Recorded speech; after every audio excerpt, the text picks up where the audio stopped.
We had a planned trip to Sydney last November, and I planned to propose to Kat there, no? After being in a relationship with her for almost 4 years now. No? The last 4 years, well, a lot of ups and downs din talaga for me and Kat. Being in Sydney was really great, no? It was wonderful. It was great to spend time with Kat. Really go around the city until the day of the proposal came, no? And I was nervous and excited at the same time. First time ko gagawin, so siyempre kabado din talaga, no? And well, I just, went at it and I knelt down and asked her to marry me.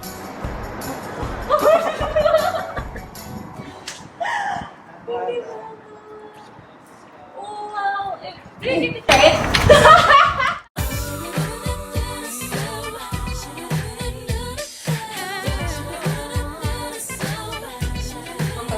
Okay, sorry. Recording. That's rolling with the homies. Okay, so where did you meet Eric? So I met Eric in SEA. We were office mates. We were actually teammates. I mean, he was known to be the guy who makes videos. How long were you guys dating before you officially asked her to be your girlfriend? I don't really remember kung gaano katagal kami nag-date, before I asked her to be in a relationship with me. But I do remember that night, we were watching a movie. She found it horrible, no? I So when we separated ways, she was going home, I was going home. I-realize ko na ako, ang saya-saya ako kasama tong tao to, ano? I think mahal ko na ito. So I U-turned, went to her house, and then I messaged her na I was outside, she can go out. And gulat siya, nakabihis na siya, nakababae na siya ata. And then I just told her that I loved her. She said it back. And yeah, we were a couple officially, that night. There was some hesitation actually when I said I love you to Eric. The reason for that is because I was actually enjoying myself. And I wasn't so sure to really lock myself to one person again. She wasn't sure pala.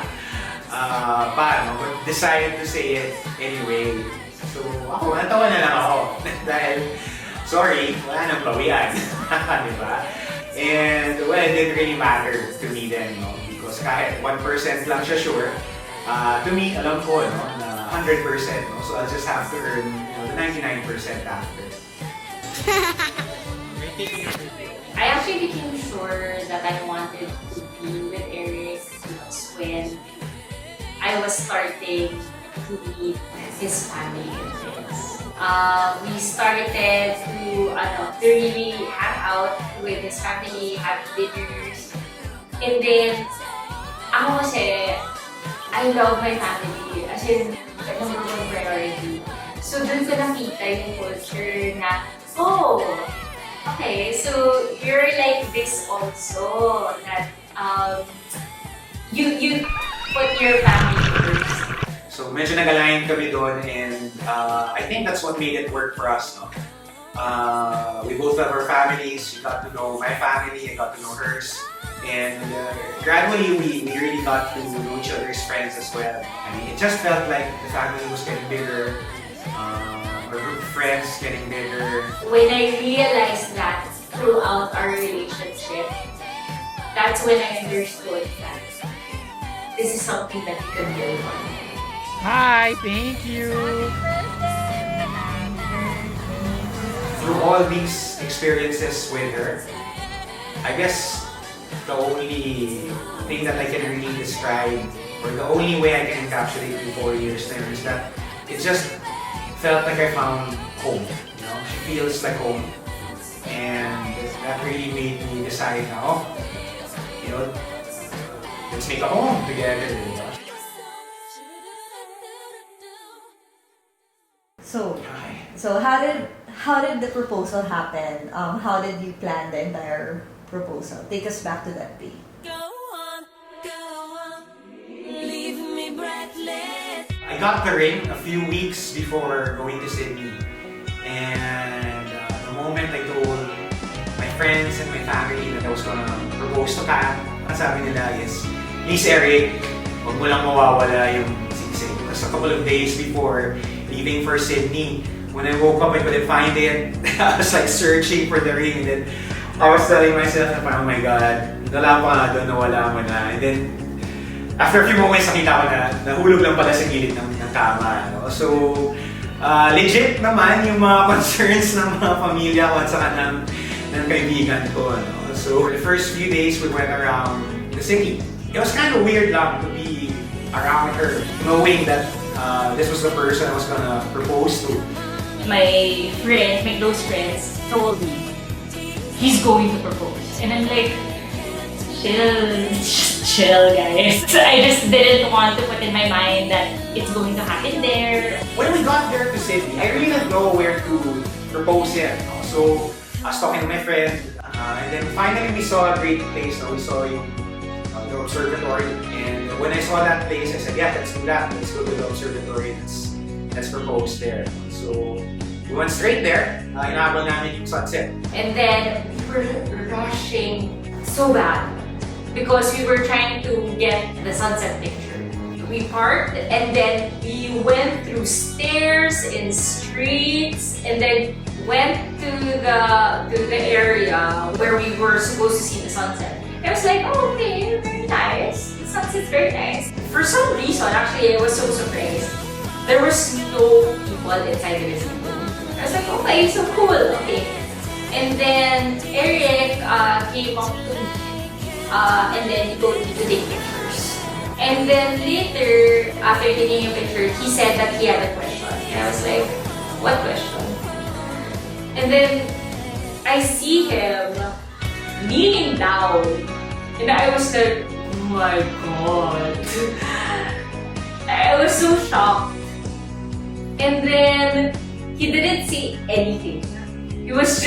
He opened the case of the ring. Yun, I just looked at her. I had written down something to say there, and then I was looking at her, wala na, kasi blanco na. So I just looked at her and I asked her, will you marry me?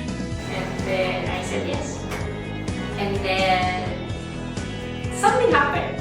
When I gave my right hand, I looked at his best friend and then asked, tama ba to? Right ba talaga?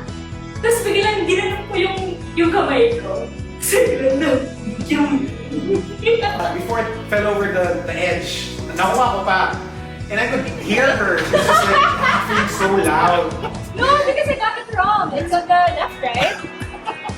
We almost came so close to being like the perfect example of it's a thought that counts story, no? But thankfully yun yung nakuha ko.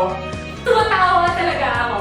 Kasi it's something that you think that Eric would do. Pero sa totoo lang, kasalanan ko.